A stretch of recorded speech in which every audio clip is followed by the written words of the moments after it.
السلام علیکم ناظرین، میں ہوں مغیث علی۔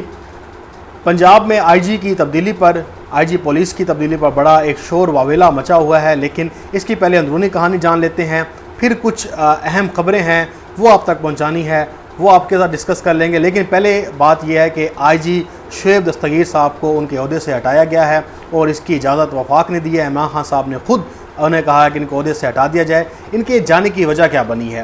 پہلے تو یہ ہے کہ عمر شیخ صاحب ایک سی سی پی او لاہور لگائے گئے، پنجاب حکومت نے انہیں سی سی پی او لاہور لگایا اور آئی جی پنجاب شعیب دستگیر صاحب نے اس کے اوپر احتجاج کیا۔ جا کے فوراً وہ پہنچے وزیر اعلیٰ پنجاب کی طرف، انہوں نے کہا کہ جناب یہ تو میری اجازت کے بغیر آپ نے لگا دیا ہے۔ لیکن بتایا جاتا ہے کہ عمر شیخ صاحب جو ہیں ان کو لگانے کی وجہ یہ ہے کہ جو عمر شیخ صاحب تھے وہ ان کا گروپ الگ تھا، شعیب دستگیر صاحب۔ آپ کو پتہ ہے کہ ایک بیوروکریسی میں الگ الگ گروپ ہیں، اور لاہور میں جو شریف خاندان کو بہت سارا ریلیف پہنچایا جا رہا تھا، اور خاص طور پہ مریم نواز کی پیشی کے اوپر آپ نے دیکھا کہ کیسے پتھراؤ کیا گیا، پتھر برسائے گئے، اور بھی بہت سے معاملات تھے جس کے اوپر ان کو جو ہے فائدہ پہنچایا جا رہا تھا شریف خاندان کو۔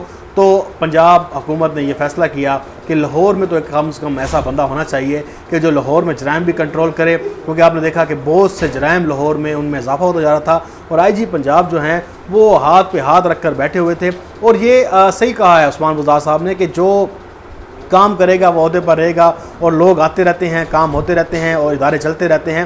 جنہوں نے اس کی ہمیں بھی اس چیز پہ بالکل یقین رکھنا چاہیے کہ کوئی شخص بھی وہ اتنا بااختیار نہیں ہوتا کہ وہ اپنے باس کا حکم ماننے سے انکار کر دے۔ اور سی ایم پنجاب انہیں بار بار ریکویسٹ کر چکے تھے کئی بار کہ آپ جو ہے اپنے یہ جو آپ چیزیں کر رہے ہیں ان کو آپ بہتر کریں، کیونکہ مجھے رزلٹ چاہیے۔ الٹیمیٹلی جو ہے مجھے خود جواب دینا پڑتا ہے۔ آئی جی پنجاب سے کون پوچھتا ہے؟ ہم سیاسی لوگ ہیں اور سیاسی طور پر ہمیں جواب دینا پڑتا ہے۔ عمران خان صاحب سے پوچھا جاتا ہے، اور یہ 5ویں آئی جی تھے شعیب دستگیر صاحب، ان کو ان کے عہدے سے ہٹا دیا گیا۔ انعام غنی صاحب جو اس وقت ایڈیشنل آئی جی جنوبی پنجاب سیکٹریٹ کے لیے کام کر رہے تھے، وہاں پہ وہ تعینات تھے، ان کو آئی جی پنجاب لگایا گیا ہے۔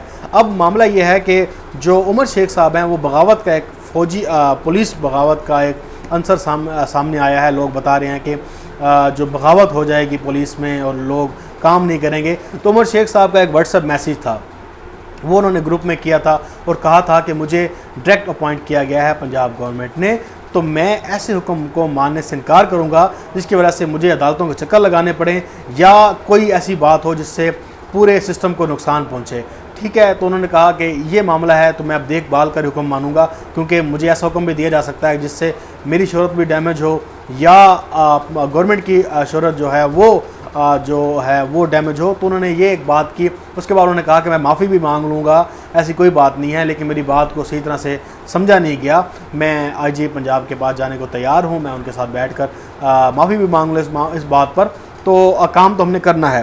لیکن ایک اور بڑا اہم معاملہ تھا کہ وہ شعیب دستگیر صاحب جو تھے انہوں نے ان کی پروموشن میں، جو پروموشن بورڈ بیٹھا تھا، تو عمر شیخ صاحب کی پروموشن میں رکاوٹ ڈالی تھی، صاف انکار کیا تھا ان کو پروموٹ کرنے کے لیے، جس کی وجہ سے ایک ظاہری بات ہے خلش ہوتی ہے، دل میں ایک معاملہ ہوتا ہے۔ تو اس کے بعد یہ سارا ہو گیا۔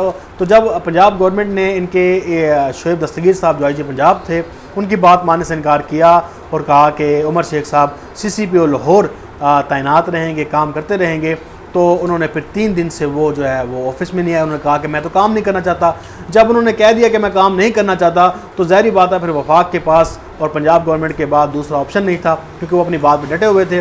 پھر باس کا حکم جو ہوتا ہے وہ آپ کو ماننا پڑتا ہے۔ عثمان بزدار ظاہری بات ہے ایک صوبے کے جو ہیں وہ ان کے انڈر آتا ہے، وہ اس کے سربراہ ہیں۔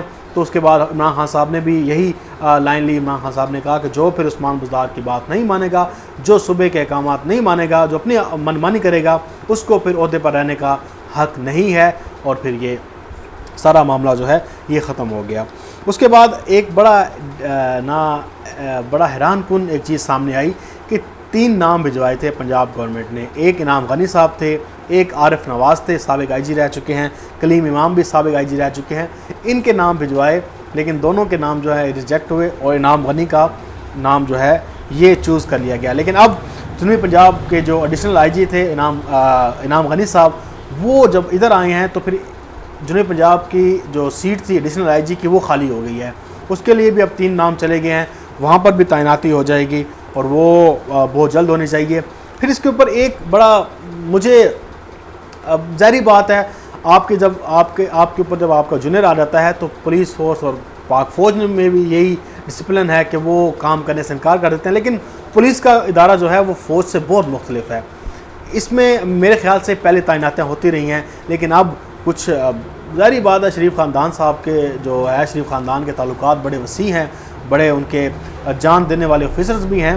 تو طارق مسعود صاحب ہیں وہ ایڈیشنل آئی جی ہیں, انہوں نے انعام غنی کے نیچے کام کرنے سے انکار کیا ہے اور کہا کہ یہ میرے جونیئر ہیں, میں کام نہیں کروں گا. لیکن سننے میں یہ آیا ہے کہ یہ بھی اسی گروپ سے تعلق رکھتے ہیں جس سے شعیب دستگیر صاحب تعلق رکھتے ہیں. یہ بیوروکریسی کے اندر گروپ تو ہیں, ظاہری بات ہے, ایک گروپ دوسری طرف ہوتا ہے, دوسرا گروپ دوسری طرف ہوتا ہے, پھر آپس میں ٹسل بھی چلتی رہتی ہے. لیکن معاملہ یہ ہوتا ہے کہ پھر اس جو سسٹم کو وہ نقصان پہنچتا ہے. اب انعام غنی صاحب جو ہیں وہ عمران خان صاحب نے جو ان کے اوپر ٹرسٹ کیا ہے, اس کی ایک وجہ یہ بتائی جاتی ہے کہ یہ مالاکنڈ سے تعلق رکھتے ہیں, اور کیونکہ ایڈیشنل آئی جی جنوبی پنجاب سیکریٹریٹ تعینات ہوئے تھے تو بڑا عمران خان صاحب نے اس کو اپریشیٹ کیا تھا. تو یہ ان کا تعلق مالاکنڈ سے ہے, بڑے پروفیشنل ہیں, ان کا ایک نام ہے, بڑے اہم عہدوں پر رہے ہیں. دیکھتے ہیں کہ یہ کیا ڈیلیور کرتے ہیں. یہ ساری سٹوری تھی. ایک اور اہم خبر ہے ساجد گوندل صاحب کی. ساجد گوندل جو ایس سی سی پی کے جو ایک آفیسر تھے وہ اسلام آباد سے لاپتہ ہوئے. لاپتہ ہونے کے بعد عمران خان صاحب نے اس کا نوٹس لیا ہے. عدالت اسلام آباد ہائی کورٹ تھی, انہوں نے کہا تھا کہ ان کی ساجد گوندل صاحب کو بازیاب کرایا جائے اور عمران خان صاحب کے علم میں یہ بات لائی جائے. تو وفاقی کابینہ میں اس کے اوپر بات ہوئی.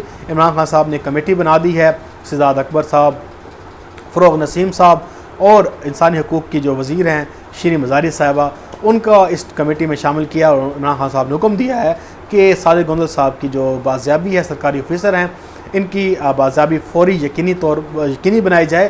لیکن خبریں یہ ہیں کہ آپ کو پتہ ہوگا کہ ایک آصف سلیم باجوہ صاحب کے خلاف ایک سٹوری آئی تھی, ایک 800 روپے والی جو ویب سائٹ تھی وہ اس نے سٹوری لگائی تھی جو احمد نورانی صاحب ہیں. تو بتایا جاتا ہے کہ احمد نورانی صاحب سے جو ہے ان کے تعلقات تھے ساجد گوندل صاحب کے, کوئی سٹوری شیئر کی, کوئی معاملات شیئر کیے, اس کی انویسٹیگیشن بھی ہو رہی تھی. بڑے معاملات ہیں, آپ کو پتہ ہے. پھر جب یہ معاملات ہوتے ہیں, پھر میں نے آپ کو بتایا تھا کہ جو بھارتی ایک آفیسر ہیں گورو آریہ, اس کے خلاف بھی سٹوری گئی تھی. تو دیکھ رہے تھے کہ پاکستان کتنے بڑے اہم سیٹ پر جو آفیسر بیٹھے ہیں وہ یہ معلومات کیسے کہاں تک پہنچتی ہیں, کن کن تک پہنچائی گئی ہیں, یہ بھی ڈسکس ہو رہا تھا, یہ بھی معاملات چل رہے تھے. اب میں یہ تو نہیں کہہ رہا کہ ان کو اٹھایا ساجد گوندل صاحب کو کسی پاکستان کی ایجنسی نہیں ہے. لوگ تو الزامات لگا رہے ہیں, لیکن جب بندہ چھوٹ کے آتا ہے تو وہ بھی نہیں کہتا کہ مجھے اس ایجنسی نے اٹھایا تھا, وہ خود نہیں مان رہا ہوتا. اب ہم سے یہ توقع کی جاتی ہے کہ ہم پاکستان کے آئی ایس آئی کا نام لیں کہ آئی ایس آئی نے ساجد گوندل کو اٹھا لیا ہے یا متی اللہ جان کو اٹھا لیا ہے. یہ خود واپس آتے ہیں, آگے بتاتے ہیں کہ نامعلوم افراد تھے. نامعلوم افراد ہمیں بھی نہیں پتا کہ کون سے ہیں, وہ انہوں نے اٹھایا ہوگا, لیا ہوگا, اس کا بالکل اندازہ ہی نہیں ہے. اب آخری ایک بات آپ کے ساتھ شیئر کر دوں. مجھے بڑا دکھ ہوا کہ پاکستان کی تاریخ میں جب پہلی بار کراچی کے بارے میں سوچا گیا, کراچی کے لیے آواز بلند کی گئی, عمران خان صاحب نے دورہ کیا, تو سندھ گورنمنٹ نے وہی اپنی نااہلی, کرپشن, چور بازاری, لوٹ مار, نااہل ترین, نکمے, بغض کے مارے ہوئے انہوں نے پھر وہی سیاست کرنا شروع کر دی. اتنے گندے لوگ ہیں یہ کہ نہ سندھ حکومت کا, سندھ کے عوام کا سوچ رہے ہیں, نہ کراچی کے عوام کا سوچ رہے ہیں. اللہ کے بندو, 1 روپیہ تمہاری جیب میں آیا نہیں ہے.